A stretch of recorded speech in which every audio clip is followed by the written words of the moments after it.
Listen, if you want to take advantage of kids still in school and not long lines at Kings Island, head to the park. 10 o'clock this morning. It's the best day of the week weather-wise. It's going to be a good day. Let's focus now on tomorrow. We've got rain coming out of the south. You've got a front back to the west. These two are going to meet up. And I'm looking at 2 rounds of wet weather for Saturday. In the morning, and then some extremely heavy rainfall tomorrow evening. And good morning, 24 minutes after 6. Sure, it's cold out there. 4 below the wind chill this morning. Layer on up. But I've got a gorgeous day on tap. And after we saw the flash flooding earlier in the week, that ground extremely saturated. We could have some high water concerns. So that snow, it sticks, and then below it, slicks up and ices up. So not only are you dealing with trying to get traction with freshly fallen snowfall, but then the ice that's underneath. And that's the real concern here this morning. And we're dealing with severe weather at this very late hour through North Texas after tornadoes have touched down. 4 dead right now in the town of Garland, Texas. You needed a weather professional to help you this morning. Okay, I'll let you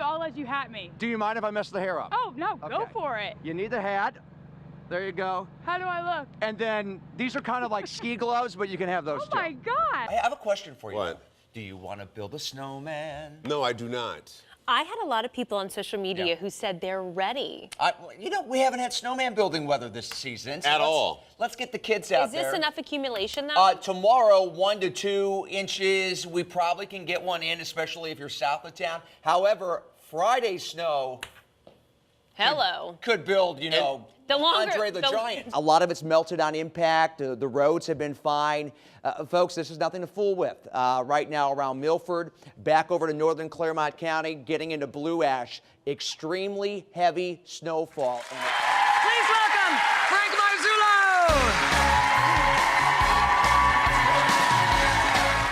After we got Smokey the Bear out of here, after the fire in the kitchen. You know that's my last name. Smokey the Bear. That's right. We need to get you a little fireman's Very hat. kind of you, by the way, to multitask that way.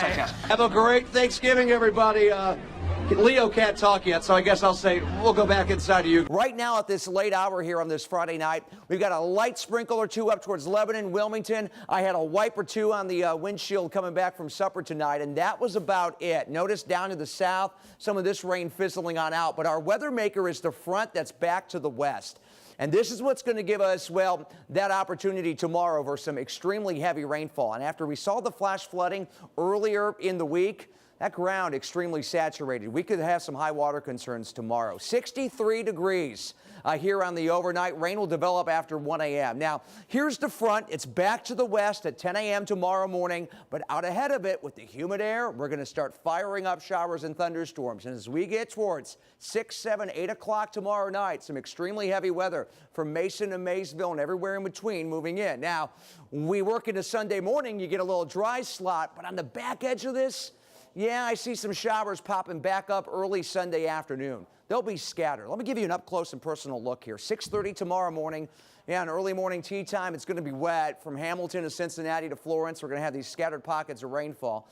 And then as we get late morning, early afternoon, a slight break.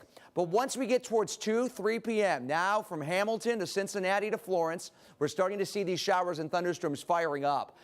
It won't be an exact line pushing through. They'll come in pockets. But right here, 7, 8 o'clock, you get under one of these heavier pockets up towards Hamilton, down towards Florence, you could get a quick 1/2 inch to 1 inch of water before this all tapers off going into early Sunday morning. In fact, we're looking anywhere from 1/2 inch to 1 inch, maybe some isolated up towards 2-inch categories. This is 1 a.m. Sunday morning when it's tapering. You can see 1.5 inches Florence, 1.5 inches Lebanon. Bottom line, we got to be on guard for some high water tomorrow evening. 68 degrees at 8 a.m. tomorrow morning, 74 at noon, and then that risk kicking in tomorrow evening. Now, FC Cincinnati tomorrow. This is going to be one of those nights, unfortunately, where you got to get under cover because we're going to have lightning in the area around kickoff at 7 p.m. with some heavy thunderstorms into the evening hours. Then by Sunday, a shower chance in the early afternoon, but tapering towards evening. So Bunbury Sunday evening, I know Florence and the Machine taking the stage. We'll be dry after 7 p.m. And then you're dry right into next week. And look at those temperatures, mid to upper 70s, low humidity, some crisp overnights. That's pretty nice. Breaking news, devastation in Texas. Come to the television screen. Check this out. You can see in the darkness of night by the flash of lightning, a tornado on the ground northeast of Dallas, and we have new information. at Fox 19 now. The death toll continues to rise. 5 confirmed dead, 4 in Garland, and this happened along, if you're familiar with Dallas, and I know we have a lot of folks in town in the tri-state for Christmas weekend. This happened right around I-30. That's the George Bush Turnpike where those 4 fatalities, it appears, all early indications are this happened on the roadway with cars being tossed, something that we tell you all the time. Try not to outrun a tornado, but in the darkness of an early evening, it's hard to see that storm on the ground if you're traveling. We also have another report in Copeville, Texas, a person killed at a gas station there. Also some 40 homes, and these are very early estimates here, folks. 40 homes damaged in Ellis County as these storms continue to push out of Dallas now, out of the Metroplex and into Oklahoma, where tornado watches have been extended until 11 p.m. You know, Texas isn't the only area this holiday weekend dealing with threatening storms. Other parts of the country are dealing with wicked wildfires, a major winter storm, even flooding this Christmas weekend. Right now, though, we want to talk about what's happening now. We want to head down south. I'm going to get to our local forecast in just a second, but a lot of folks right now in the tri-state, maybe from the Dallas area, it is Christmas weekend after all, and we're dealing with severe weather at this very late hour through North Texas after tornadoes have touched down. 4 dead right now in the town of Garland, Texas. That's only, and I'm going to put a track on it right here, that's only about 15 to 18 miles north and east of downtown Dallas. You can see this was the storm cell we were watching right around 7:30 through Dallas, and those straight line winds and tornadoes touching down. In fact, the images were startling. You could actually see the funnel cloud within the lightning. 40 homes right now damaged in Ellis County. We've got reports of 1 person injured there, but this is all part of a bigger weather package that will eventually affect us tomorrow and Monday with more rain and some flooding concerns very close to home. Now, if you are traveling back tomorrow, it's going to be busy out at the regional airport, CVG, Dayton, Columbus. Let's look at the national map here. Memphis, 75 with some strong weather. Chicago, some delays with hubs there for United and American, 40 degrees, windy and blustery. The East Coast, fairly quiet but wet at LaGuardia and JFK, 65 degrees, but the Florida looks great, right around 85 degrees down in Tampa. So here's what's happening, the big picture right now. Low pressure center number 1 going to be pushing off. Low pressure center number 2 coming in tomorrow afternoon. This is kicking in a southern flow and a lot in the way of moisture. Notice this is right around 9 a.m. tomorrow morning. Steady to moderate rain pushing in. This now getting into 6 o'clock tomorrow night. The rain becomes much more scattered, and then into Monday and Tuesday before this front gets out. And yes, that little colder air starts to work on in. Most of the rain we see tonight will be scattered. You can see the movement on this is mainly to the north.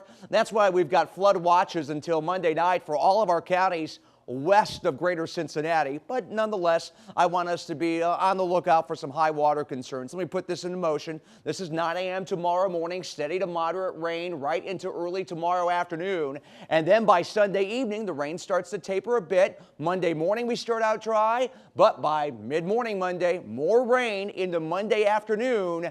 And that means one thing, a very wet next 2 days with rainfall totals anywhere from 3 to 4 inches when this is all said and done. And Frankie, notice by Thursday, New Year's Eve, a high of only 38 with colder air coming in. On a snowy Tuesday morning, just enough to give us some issues out there this morning as you look live. We're 32 degrees from our overhead door of Northern Kentucky cab. Notice visibility is decent downtown, but we've had light snow over on our radar picture now. Notice we're getting a little break back here to the west. However, we come in close. Yeah, you got one more little band right here on the north side of the 275 loop near Coleraine, back over to Forest Park, giving us some glazing possibly on untreated surfaces. We get this break through southeastern Indiana, and then round number 2 back around Indianapolis. This comes right into greater Cincinnati for the 8 o'clock hour of our morning drive. Now, that winter weather advisory is going to continue until 7 tonight.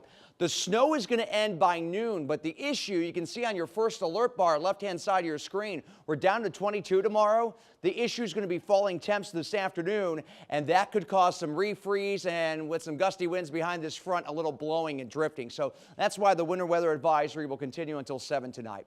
Notice 27 with snow still continuing at 10 a.m. Noontime are at 24. By the afternoon, temps fall to 14 by 7. The bottom line, we're talking about snowburst number 1 now, snowburst number 2 by 8 o'clock. And Denise, that puts us about 1 to 2 inches of snow today. Look at the overnight lows tonight, about 6.